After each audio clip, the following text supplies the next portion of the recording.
Na kwa ajili ya kuanza, wacha niombe.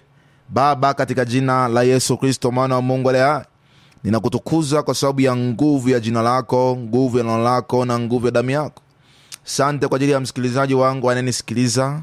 Asante kwa ajili ya msikilizaji ambaye amekuwa kutusikiliza kwa muda mrefu sasa popote pale alipo katika jiji la Mwanza. Asante kwa ajili ya yoyote yule ambaye anatusikiliza. Bwana, malango ya masaa ninauliza neema, ninauliza rehema, ninauliza nguvu yako, nguvu ya neno lako, nguvu ya jina lako na nguvu ya damu yako pata kumgusa popote pale alipo. Asante kwa sababu ya siku nzuri ya leo ambayo Bwana umetupatia kibali cha kuwa mahali hapa. Asante kwa sababu ya yale ambayo Bwana umeyafanya. Asante kwa yale ambayo Bwana utayatenda. Libarikiwe jina lako zuri la Yesu Kristo. Asante kwa sababu ya uaminifu wako. Malango ya masaa katika jina la Yesu. Amen, amen and amen. Pendwa msikilizaji, ikiwa tuko pamoja sasa, unaweza ukaanza kutuma meseji zako kusema kwamba tuko pamoja mtumishi wa Mungu. Tuma meseji kwa 0618671273.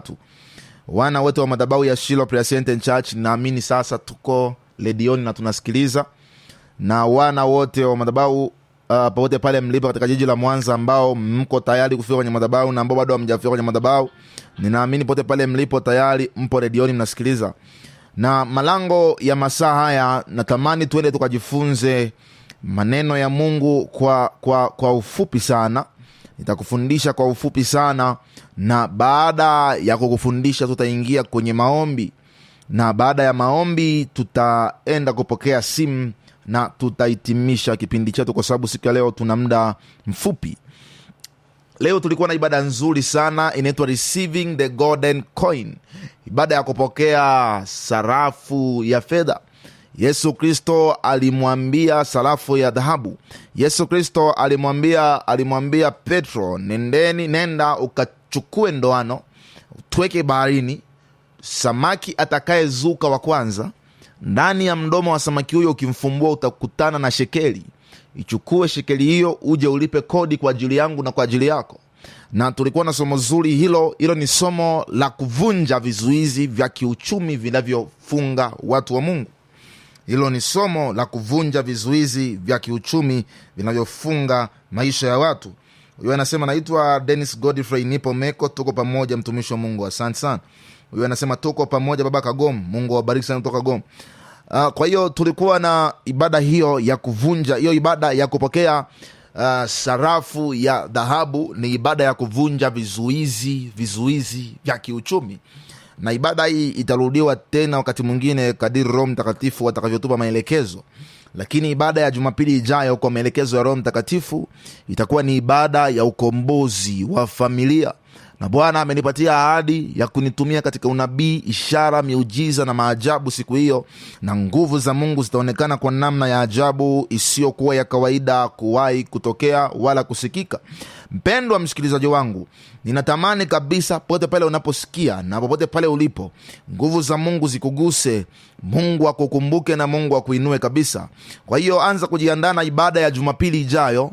Itakuwa ni ibada ya family deliverance, ibada ya ukombozi wa familia. Kuna watu wana vifungo vya kifamilia, familia zao zimefungwa. Mateso walionayo sio mateso yao, ni mateso ya kifamilia. Kuna watu hatima zao zimekamatwa kifamilia. Kuna watu kesho zao zimekamatwa kifamilia. Kuna watu nyumbani kwao hakuna anayeolewa. Kuna watu nyumbani kwao watu wanazaa watoto wanakufa mapema. Kuna familia ina roho za vifo vya mapema. Wakizaliwa mtoto anakufa, mtu anazika, wazazi wanazika watoto. Alikuwa mpango wa Mungu huo wazazi kuzika watoto. Vifo vya mapema, watoto wanakufa wanaacha wazazi. Watoto wengine wanakufa wadogo. Na familia moja baba ameshazika watoto 8. My God. Mwingine familia zao vifo vya mapema vya watoto. Familia zingine zina roho ya utasa. Watoto wanaozaliwa hawazai watoto, wanaozaa ni wale waliokuwepo tangu zamani wazee. Lakini yote inatokana na mikataba yote ya adui, Nami katika jina safi la Yesu Kristo ninatangaza ukombozi kwako katika jina la Yesu. Huyo anasema amina. Mungu akubariki. Ninakutangazia ukombozi. Kwa hiyo ukifika kwenye ibada ya Jumapili itakuwa ni ibada ya ukombozi wa familia, lakini ibada ya leo ilikuwa ni ibada ya kupokea sarafu ya fedha, sarafu ya dhahabu, golden coin.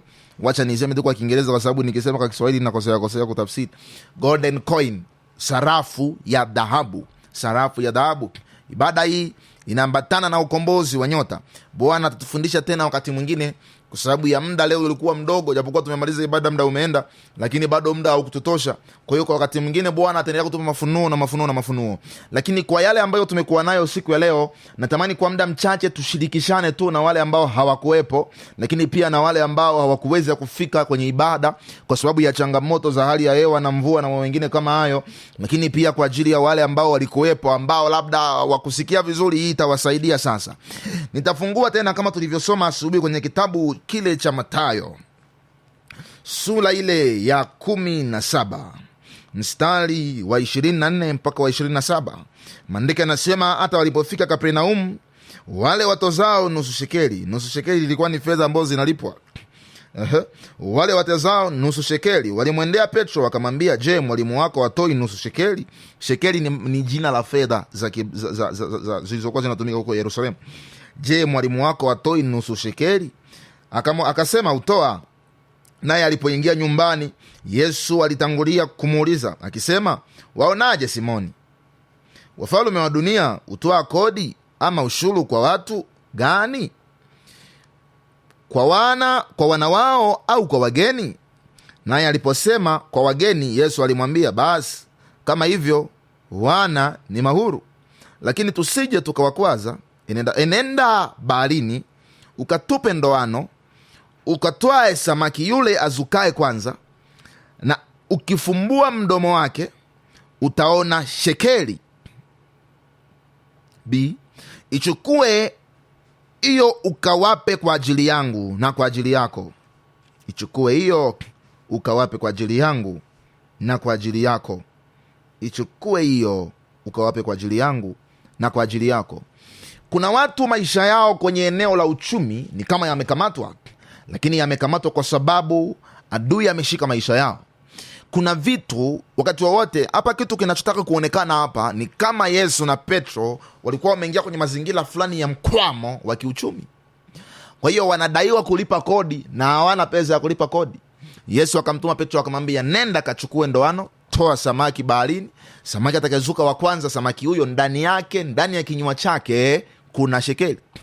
Kuna mafunuo ambayo Yesu ananipa hapa malango ya masaa haya. Mwanzo kabisa wa huduma ya Yesu, wakati anakutana na Petro, alimwambia Petro, nifuate nitakufanya kuwa mvuvi wa watu. Yesu alimtoa Petro kwenye uvuvi, lakini ikafika saa wanahitaji fedha. Yesu akamrudisha Petro kwenye uvuvi purposely, kwa makusudi. Na makusudi yale ilikuwa ni nini? Makusudi yale ilikuwa ni ili Petro aende apate fedha itakayowasaidia kulipa kodi. Nisikilize sasa, tunapokutana na mikwamo ya kiuchumi, jambo la kwanza ambalo Mungu analitaka kwa mtu, anataka kazi. Ndio maana maandiko yanasema Yesu Kristo, Mungu akamuuliza Musa, una nini mkononi mwako? Kwa hiyo kama una kazi, iwe unauza nyanya, uwe unauza vitunguu, uwe unauza vyakula, uwe una duka la vinywaji, uwe una duka la aina gani, uwe una hoteli, chochote kile ulichonacho na kazi yote ulionayo, hilo ni jambo la kwanza. Ndio maana Yesu akamrudisha Petro kwenye uvuvi. Jambo la pili, unahitaji kitu kinaitwa, nimefundisha leo madhabahuni, hilo jambo la kwanza ndio sikuligusia, lakini jambo la pili, unahitaji kitu kinaitwa divine provision, upaji wa kiungu, Mungu akupatie. Petro alipoenda kuvua, alitweka ndoano, alafu samaki iliyotoka ya kwanza, hiyo samaki ndio ilikuwa na shekeli ndani ya mdomo wake. Kwa hiyo kuna saa watu wanateseka, wanahangaika, lakini kumbe kuna vitu vimefungwa, wamezuiliwa, hawajapata mahali sahihi pa kwenda kutoa samaki mwenye shekeli mdomoni mwake. Unatafuta kazi lakini haupati kwa sababu hujapata mahali sahihi pa kwenda kutoa samaki mwenye shekeli mdomoni mwako. Lakini katika jina la Yesu Kristo mwana wa Mungu, kwa somo hili ninavunja kila vikwazo vya kiuchumi, ninavunja kila vikwazo vya kiuchumi vilivyokuzuia, ninavunja kila vikwazo vilivyokuzuia kwenye uchumi wako katika jina la Yesu Kristo. Haya, ninaharibu kila vikwazo vilivyokuzuia kwenye uchumi wako, kama vile ambavyo Yesu alimpatia maelekezo mtumishi wake Petro, mtume Petro akaenda akatweka nyavu kilindini, akatweka ndoano kwenye bahari, akatoa samaki katika kinywa cha samaki, akakuta shekeli, wakalipa kodi ya kwake pamoja na ya Petro. Ninakuombea kwa jina la Yesu, unapoenda kwenye kazi yako ambayo Bwana amekupa, unapoenda kwenye hicho kibarua chako, unapoenda kwenye hiyo kazi yako, Bwana afunue rehema zake, Bwana akupatie utele, Bwana akupatie utoshelevu, Bwana akuinue kwa jina la Yesu. Ninakataa mikwamo yote ya kiuchumi kwako, ninaiharibu kwa damu ya mwanakondoo, ninaivunja tangu sasa katika jina la Yesu. Bwana amenipaka mafuta kuwatangazia maskini habari njema, kuwatangazia waliofungwa habari za kufunguliwa kwao. Nami nakutangazia hapo ulipo, nenda kazini kesho, utauona mkono wa Bwana. Ninakutangazia, ninakubariki utakapoenda kwenye mapato yako kutafuta kazi, utakapoenda kufanya biashara zako, ninakutangazia uone mkono wa Bwana, uone mkono wa Bwana, uone mkono wa Bwana. Ninauliza wateja kutoka mashariki, magharibi, kusini na kaskazini wakaje kwako na ukapate faida wala usipate hasara. Neema kubwa ikufunike mwanangu, na rehema za Mungu ziambatane na wewe kila siku, kila saa na kila wakati. Haleluya. Mtu mmoja anaweza akajiuliza, evangelist unahubiri au unatuombea? Yaani ndio tunafanya vyote kwa pamoja. Sema amina mpaka huko nyumbani. Haleluya, haleluya. Huyo anasema ni mimi Denisi, kati ya hao na familia yangu imo mtumishi, naomba uniombee. Mungu akufungue katika jina la Yesu. Denisi kutoka Meko. Mungu akufungue Denisi kutoka Meko. Kwa hiyo huyo anasema Bwana Yesu asifiwe baba, tuko pamoja. Happiness Salige kutoka njia panda Mahina. Mungu akubariki mwanangu, Mungu akutunze. Anasema amina. Kwa hiyo tunaendelea sasa. Upenyo kwenye eneo la uchumi, hilo jambo la kwanza. Jambo la kwanza, kazi. Haijalishi ni kazi gani. Petro alirudishwa kwenye kazi ambayo Yesu alimtoa. Kwa hiyo usije ukasema kazi yangu mbaya, kazi yangu. Nisikilize, kazi mbaya ukiwa nayo nataka ucheke mpaka huko nyumbani. Kuna mtu mmoja juzi akaniambia kazi yangu mbaya, nimeichoka. Nikamwambia nisikilize ndugu, kazi ni mbaya ukiwa nayo. Saa hiyo kazi ikiondoka ndio utagundua kumbe hiyo kazi ilikuwa nzuri. My gosh. Kwa hiyo haijalishi ni kazi gani, hata kama ni uvuvi wa samaki. Petro alishatolewa kwenye uvuvi wa samaki. Yesu akamwambia Petro, nifuate, utakuwa mvuvi wa watu, hautavua samaki tena. Ikafika sawa, anahitaji fedha. Yesu akamwambia chukua ndoano, usichukue hata nyavu, chukua ndoano, nenda. Hapo hautahangaika usiku kucha. Hapo unaenda unaweka vitu vimeandaliwa kwa jina la Yesu Kristo. Bwana Mungu wa mbingu na nchi akuandalie wateja kama vile ambavyo Petro aliandaliwa samaki mwenye shekeli kwenye kinywa chake katika jina la Yesu. Mashanda raba koria. Nasikia nguvu ya Mungu inashuka na uwepo wa Mungu wa ajabu, na natamani nikuombee at the same time bado pia natamani nikufundishe ujue siri hizi. Lakini jambo lingine unahitaji kuwa na maisha ya kiagano. Ili jambo nimelifundisha leo. Unahitaji kuwa na maisha ya kiagano ili kutoka kwenye hali ulionayo. Nisikilize. Agano ni mkataba. Leta niweke kwenye tafsiri hiyo nyepesi. Ni mkataba kati ya mwanadamu na Mungu ambao unamuhusisha mwanadamu na vitu vyake vya kufanya kiagano, lakini pia unamuhusisha Mungu na mambo yake ya kufanya kiagano. Kabla sijaendelea hapo, nasikia Roho Mungu ananiambia jambo moja. Yeyote ambaye ametamkiwa unabii kanisani siku ya leo, ambaye alikuwepo, ambaye ametamkiwa unabii kanisani siku ya leo, popote pale ulipo, kama unasikiliza radio hii, ninakuombea kwa jina la Yesu. Endelea kuomba kwa ajili ya unabii huo, endelea kushikilia unabii huo. Kama Bwana amekutamkia mpenyo, kama Bwana amekutamkia hatua, kama Bwana amekutamkia kukutoa kwenye tanuru la moto, kwa sababu kuna watu wengi sana ambao Bwana amesema na mimi kuhusu wao leo. Na wale ambao nimewapatia maelekezo ya maombi, tafadhali omba bila kuacha, bila kuzimia na bila kuchoka. Neema Bwana ikufunike. Kwa hiyo ndugu mpenzi msikilizaji, wacha tuendelee. Roho Mungu alinikumbusha jambo hilo na nikataka nikukumbushe. Kwa hiyo wakati wowote ule unapopata agano, maana yake una jambo la kufanya wewe, na Mungu naye ana aya kwake ya kufanya. Kuna lugha moja na jambo fulani huwa napenda kusema do what you can do for God to do what for God to do only he can do.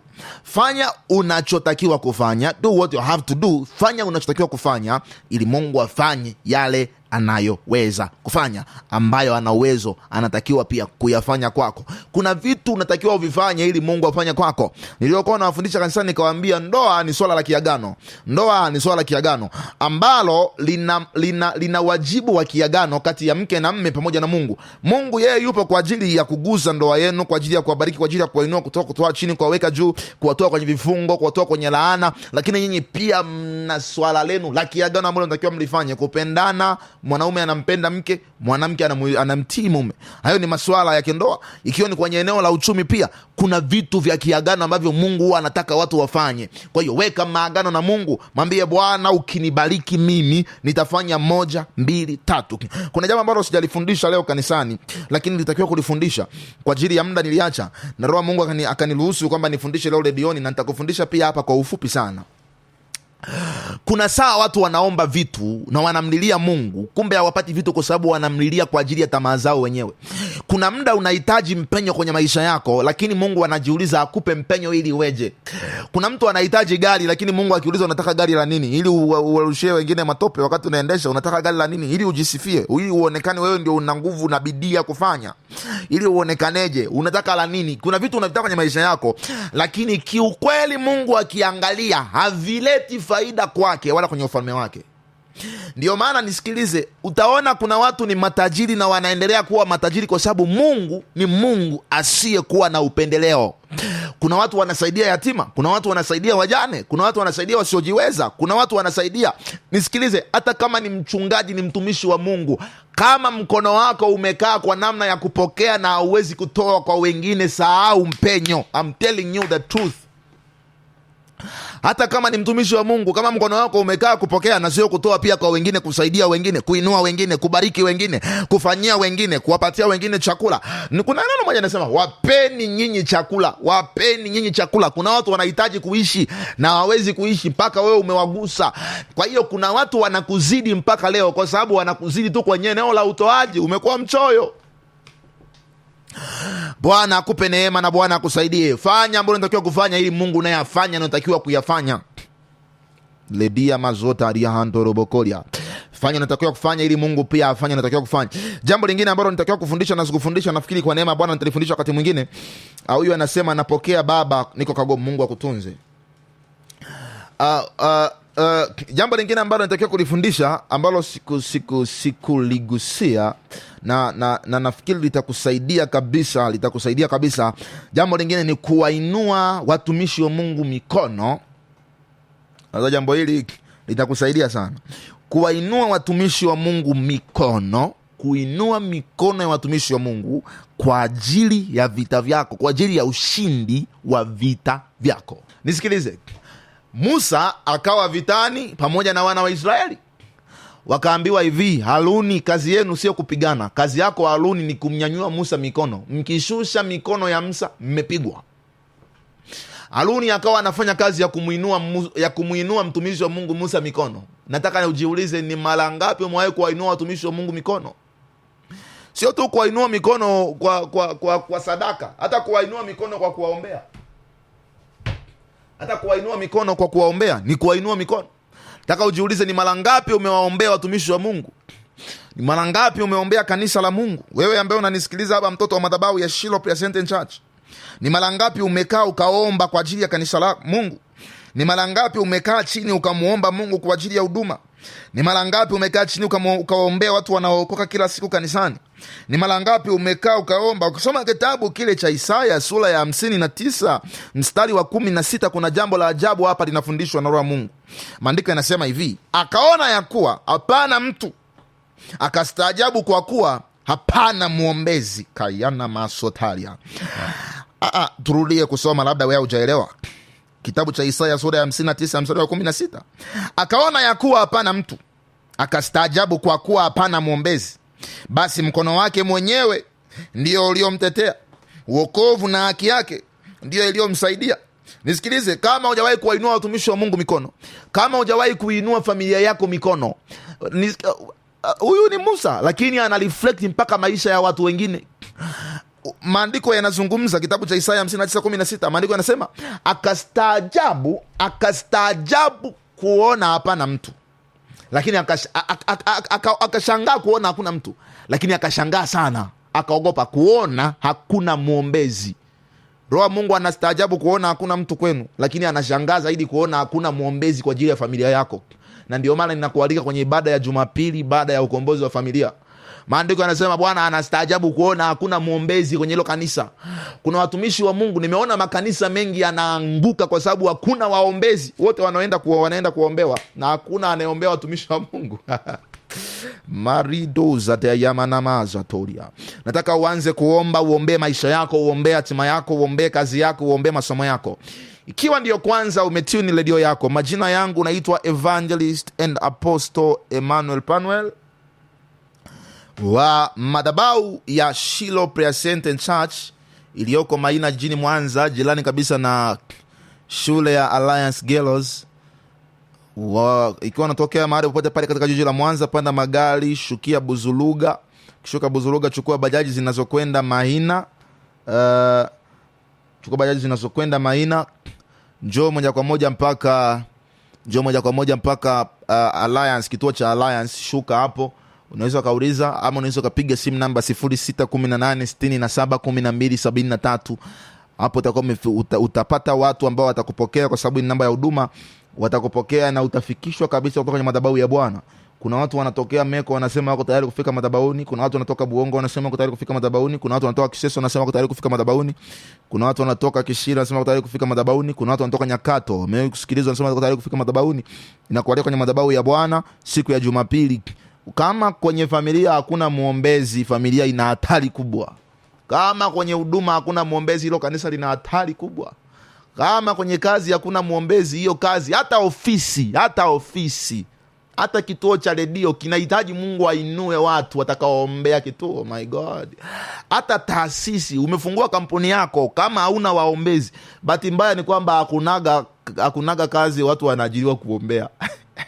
Kwa sababu hivi ni vitu vya kiroho. Mungu huwa anainua watu. Ukitaka kuelewa na kuamini, watu wa dunia wako makini kwenye mambo ya rohoni kuliko watu wanaosema wako nuruni. Wale wamechangamka, anavyozindika ofisi yake, anavyozindika taasisi yake, anavyoenda kwa waganga, anavyoweka matunguli, anavyochinja mifugo. Oh my God. Nikufundishaje mwanangu huko nyumbani? Niongee mpaka nifanye nini uelewe? Rohoni kuna nguvu. Unahitaji kuwa na nguvu ili kushinda maisha ya roho. Katika jina la Yesu Kristo mwana wa Mungu, nitafundisha mengi. Nataka pale ulipo ukamata redio yako, kamata moyo wako, unachoweza ukamata masaa haya, ujiungamanishe na maombi haya katika jina la Yesu. We need to receive the golden coin. Tunahitaji kupokea sarafu ya fedha ili Bwana na ya dhahabu, ili Bwana atuinue kama vile ambavyo alimgusa Petro. Katika jina la Yesu Kristo mwana wa Mungu, ninauliza neema ya Bwana na neema ya Mungu. Ninauliza rehema za Bwana na neema ya Bwana. Popote pale ulipo, neema ya Bwana ikuguse. Popote pale ulipo, nguvu ya Bwana ikuguse. Popote pale ulipo, mkono wa Bwana ukuguse. Popote pale ulipo, neema ya Bwana ikuguse. Unaumwa, ninafisha magonjwa hayo. Una mateso, ninaharibu mateso hayo. Ndoa yako imeharibika, ninaharibu kuharibika kwa ndoa hiyo kwa jina la Yesu Kristo mwana wa Mungu. Bwana wa marekebisho waingilie kati ndoa yako. Bwana wa marekebisho waingilie kati huduma yako. Bwana wa marekebisho waingilie kati maisha yako. Bwana wa marekebisho waingilie kati uchumi wako. Bwana wa marekebisho waingilie kati mahusiano yako. Bwana wa marekebisho waingilie kati huduma yako. Bwana wa marekebisho waingilie kati afya yako. Bwana wa marekebisho waingilie kati huduma yako. Bwana wa marekebisho waingilie kati. Nasikia kuna mwanamke yuko mahali anatamani mtoto. Bwana wa marekebisho akupatie mtoto. Bwana wa matendo makuu akusaidie tangu sasa katika jina la Yesu. Ninauliza msaada wa Bwana ukufunike, msaada wa Bwana ukuatamie, msaada wa Bwana ukuhifadhi, msaada wa Bwana ukutunze, msaada wa Bwana ukulinde, msaada wa Bwana ukutunze katika jina la Yesu Kristo katika jina la Yesu. Amen, amen and amen. Mpenzi msikilizaji, kwa ajili ya muda, ikiwa unatamani kupiga simu yako, tutapokea simu. Anasema amena baba, napokea kutoka Maina. Anasema napokea kwa jina la Yesu, Mungu akubariki. Napokea kutoka Goma, Mungu akubariki katika jina la Yesu, amen. Ikiwa unatamani kupiga simu, piga simu namba 0618671273. Kuna watu walipiga simu lakini tulikuwa bado tunahubiri, kwa hiyo tusingeweza kupokea simu. Sasa unaweza kupiga simu yako na itapokelewa na tutakusikiliza, na Mungu wa mbingu na nchi akubariki sana sana sana. Ninakukaribisha Shiloh Prayer Center Church. Ni nyumba ya shuhuda, nyumba ya matendo makuu ya Mungu, nyumba ya ishara, miujiza na maajabu, nyumba ya unabii na kufunguliwa na kukombolewa, ni nyumba ya mafundisho ya kina ya neno la Mungu. Na ndio maana kila nikiwa hata redioni hapa ninajitahidi kukufundisha kadiri iwezekanavyo, kwa sababu Bwana ameniita na amenipatia wito huo. Hata Yesu hakutoa tu mapepo, alianza kwanza akafundisha neno. Kuna jambo moja litakushangaza sana. Mapepo na nguvu za giza zinatolewa nguvu za giza zinatolewa kwa maombi. Nguvu za giza, nisikilize kwa makini. Nasema nguvu za giza zinatolewa kwa maombi, lakini zinaharibiwa utendaji kazi wake ndani ya mtu kwa maarifa. Na ndio maana najitahidi sana kukufundisha masaa tunapokuwa pamoja. Piga simu namba 0618671273 na Bwana Mungu wa mbingu na nchi akubariki. Anasema amen. Baba, napokea Maina. Yuko Maina huyu, anasema napokea Maina. Baba, napokea. Mungu akutunze na Mungu akubariki. Napokea kwa jina la Yesu. Mungu wa mbingu na nchi akubariki. Kuna mtu anapiga simu yake hapa kwenye line. Halo. Halo, Bwana Yesu asifiwe. Amina mtumishi. Unaitwa nani? Napiga simu kutoka wapi? Naitwa Justin Asumani, napiga simu kutoka Buzuruga. Justin Asumani kutoka Buzuruga, karibu sana. Asante. Ndio. Nakupigia simu uombe na mimi uniombee. Ndio. Mungu wa mbingu na nchi akufungue. Bwana awe Mungu wako na nguvu zako tangu sasa. Neema ya Mungu ikuatamie na Bwana akulinde na kuhifadhi. Lakini Bwana Yesu afungue maisha yako na uchumi wako. Una maisha ya kungangana, Yesu Kristo akutoe kwenye maisha ya kungangana kwa jina la Yesu. Amina. Amen.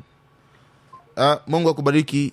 Anaitwa Justin Athumani. Yes. Mungu akutunze Justin Athumani kutoka Buzuruga. Uhifadhiwe na Mungu na uhifadhiwe na nguvu za Mungu.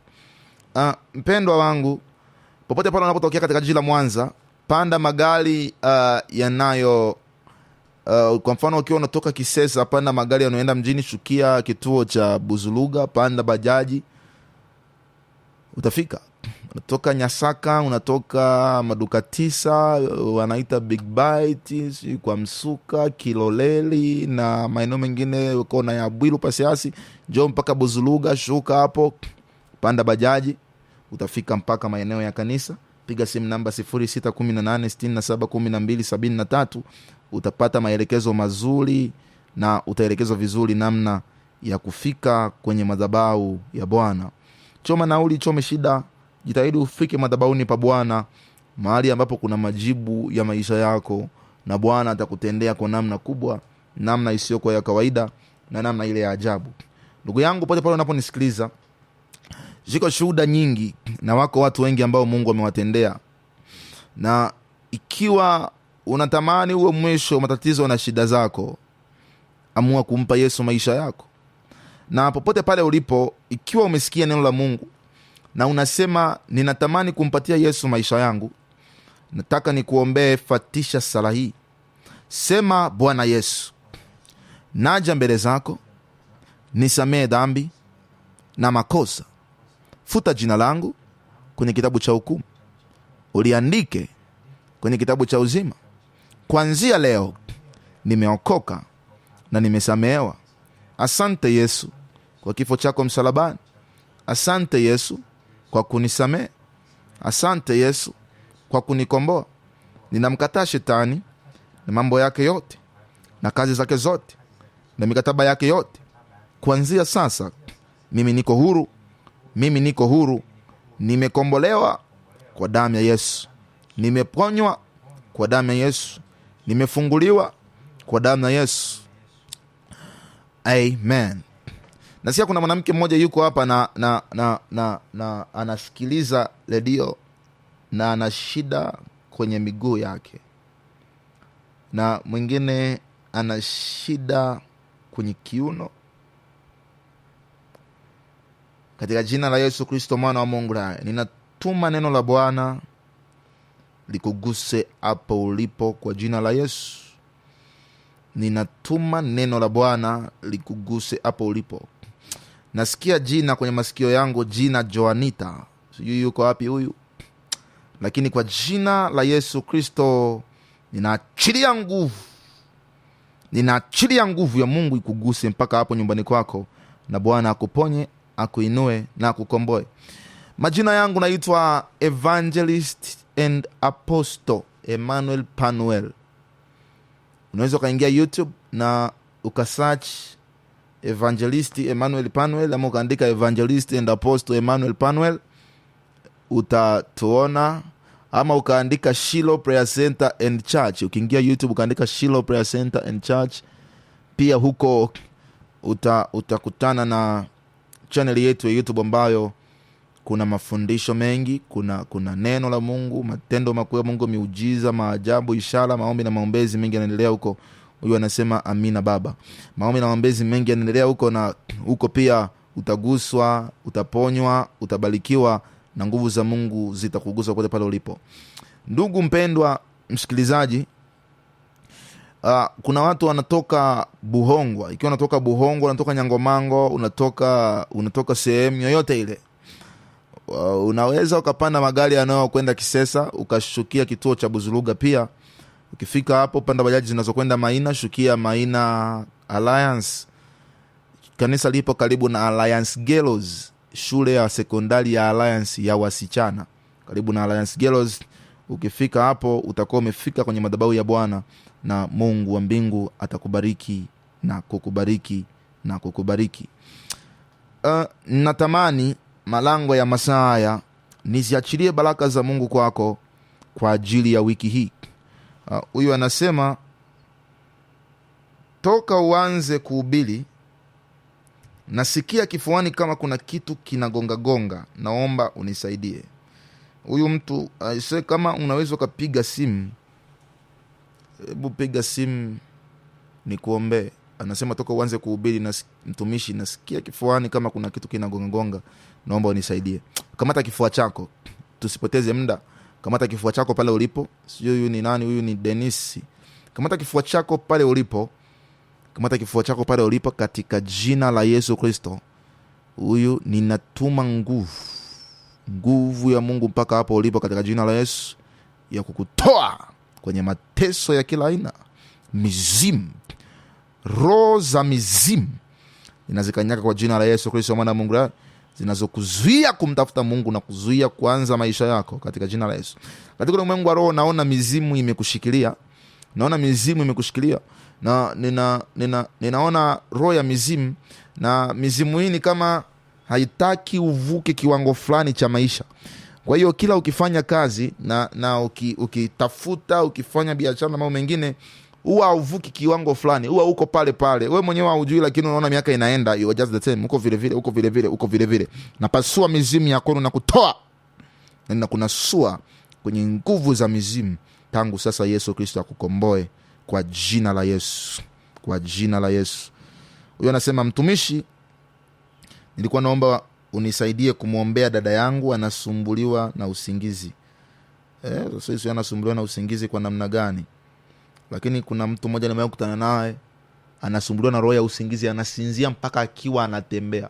Hiyo ni roho ya mauti, na haya ni maroho ya baharini, marine spirits. Na watu wa aina hii ndio wale ambao hata akiombewa, unaona anaombewa leo anafunguliwa, alafu baada ya wiki 2 wiki 3 tena anaombewa tena, unaona tena ni kama vile ya kuombewa zamani. Baada ya mwezi mmoja ukiona tena anaombewa tena, ni vile marine spirits, maroho ya baharini, analetaga usingizi na kuua maisha ya watu. Katika jina la Yesu Kristo mwana Mungu, ninamtamkia dada yako sasa, ninatangaza uhuru wake tangu sasa, hata ugua tena na roho ya usingizi wa kipepo kwa jina la Yesu Kristo mwana Mungu. Ninatangaza nguvu ya Mungu imguse tangu sasa katika jina la Yesu. Naitwa Victoria, naomba unabii wa maisha yangu, sijui nifanye nini. Anaitwa Victoria, anasema ajui afanye nini. Victoria, naona adui kwanza amekukamata kwenye eneo la mahusiano. Eneo lake la mahusiano limekamatwa kiwango cha kwamba anakamatwa, kuna kitu amebeba, ana roho ya ndoa huyu, na uchumi umepigwa na adui. Ninakukaribisha kwenye madhabahu ya Bwana Victoria. Kuna kitu ambacho Mungu atakufanyia na atakufungua kabisa kutoka kwenye vifungo vya giza. Roho za mizimu zitakuacha, waliokurudisha na waliorudisha nyuma wazazi wako. Ninaona umefungwa, kuna kitu kinaitwa bloodline, mifungamano ya damu, zile damu na maanisha shida iliyomshika baba wazazi ndio inakufuata na wewe, maisha walioishi wale ndio inakufuata na wewe, na kukomboa kutoka kwenye hiyo giza kwa damu ya mwana kondoo na kwa nguvu ya neno la Mungu na damu ya Yesu Kristo. Tangu sasa uwe huru na uwe hai. Ninakukaribisha madhabahuni pa Bwana. Yesu Kristo atakufanyia maajabu na miujiza yake itakuwa mingi sana kwako katika jina la Yesu Kristo mwana Mungu hai.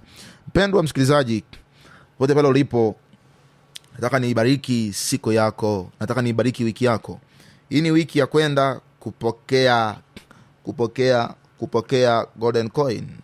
Wiki hii Bwana atakubariki kwa baraka ambazo sio za kawaida, na utamuona Mungu kwa namna ya ajabu. Jumapili ijayo pia utamuona Mungu kwa namna ya ajabu ambayo si ya kawaida. Sasa ninaibariki Jumatatu yako kwa jina la Yesu. Chochote ufanyacho kifanikiwe siku ya Jumatatu. Ninaibariki Jumanne yako kwa jina la Yesu. Lolote ufanyalo lifanikiwe siku ya Jumanne. Ninaibariki Jumatano kwa jina la Yesu. Lolote ufanikiwe siku ya Jumatano, ufanyalo siku ya Jumatano lifanikiwe. Na ichukua Alhamisi yako na ifanye kuwa siku ya kupokea habari njema na faida kubwa. Ijumaa yako ninaibariki ikawe siku ya faida na siku ya manufaa kwako. Jumamosi yako imebarikiwa, hautakuwa na hasara, utapata faida na utapata neema. Jumapili pia nimeibariki, Bwana akupe neema ya kufika madhabahuni pa Bwana kwa ajili ya ukombozi wa maisha yako na kwa ajili ya maisha yako ya rohoni. Sasa Mungu akutunze na kukuhifadhi. Amen and amen.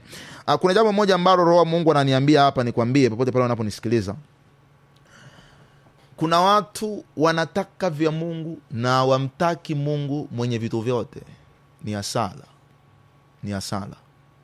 Kuna watu wanataka uponyaji, Mungu awaponye, lakini hawamtaki huyo Mungu anayeponya. Kuna watu wanataka Mungu awape kazi, lakini hawamtaki huyo Mungu anayeleta kazi. Kuna watu wanataka Mungu awape biashara nzuri, lakini hawamtaki huyo Mungu anayeleta biashara nzuri. Kuna watu wanataka, kuna mtu anapiga simu hapa, naona simu yake imekata. Unaweza kupiga tu simu mtu wa Mungu, kwa sababu bado tunaona tupo tunamalizia hapo. Kuna watu wanataka Mungu asaidie ndoa zao, lakini hawamtaki huyo Mungu anayesaidia ndoa zao. Sasa tunaposema kumtaka Mungu sio kutaka vitu vya Mungu ni nini? Unapotafuta uponyaji na ukaenda kwenye madhabahu mazuri, tafuta madhabahu mazuri, nenda kwenye madhabahu nzuri ambayo utaombewa na utapona, kwa sababu madhabahu hazilingani na hazitoshani nguvu. Unapofika kwenye madhabahu nzuri ukafunguliwa, amua kulelewa kwenye madhabahu hiyo, kwa sababu kuna faida kukaa chini ya malezi ya kiroho. Ninapoongea hapa naona kuna mtu mmoja alikuwa ameokoka zamani na akaacha wokovu. Na mtu huyo alikuwa ameokoka zamani na akaacha wokovu kabisa, akaachana na mambo ya wokovu na akaanza kuishi maisha yake ya kawaida kinyume na wokovu. Pote pale ulipo ninakuombea kwa jina la Yesu. Bwana Mungu wa mbingu na nchi akusaidie. Bwana Mungu wa mbingu na nchi akupe wokovu. Bwana Mungu wa mbingu na nchi akurejeshe. Kwa hiyo unapopata neema, unapokuja kwenye madhabahu ukapona magonjwa. Kuna ushuhuda mmoja nimepata, niliambiwa kuna mwanamke mmoja alikuja na watoto wake walikuwa hawalali usiku, wanasumbuliwa na nguvu za giza. Jumapili nikawaweka wakfu madhabahuni. Jumapili iliyopita nimepatiwa ushuhuda kwamba watoto wale sasa hivi wanalala mpaka saa 2 asubuhi. Hebu hata kama uko nyumbani uko piga vigelegele kwa Yesu. Na wewe watoto wako walale mpaka saa 2 asubuhi. Watoto wakikamatwa na nguvu za giza wanaamshana usiku. Watoto ni wakubwa lakini wanalia hata usiku kucha. Huwezi kulala, nguvu za kipepo. Kwa hiyo unapopata neema ya kwenda kwenye madhabahu, kama kwa mfano nimekutolea mfano huyo watoto wake wakafunguliwa, baada ya kufunguliwa umepata kitu cha Mungu, unachotakiwa kukifanya baada ya kupata kitu cha Mungu, unachotakiwa kufanya baada ya kupata kitu cha Mungu, kinachofuatia ni kutafuta malezi ya kiroho. Malezi ya kiroho. Kwa hiyo hatuishi tu kupata vitu vya Mungu. Ili ufanikiwe zaidi, unahitaji pia kupata malezi ya kiroho, kwa sababu utakapolelewa kiroho utaanza kufundishwa ABCD ya Injili na utafunguliwa vifungo. Inawezekana wewe umekuja labda una roho umetupiwa pepo la mauti, kwa hiyo unapigwa na usingizi wa kipepo, na baadaye umefunguliwa, na baada ya kufunguliwa sasa nimeshafunguliwa, sasa Evangelist and Apostle Emmanuel, tutaonana baba siku nikiumwa tena pressure. My friend. My love. Maandiko yanasema hivi.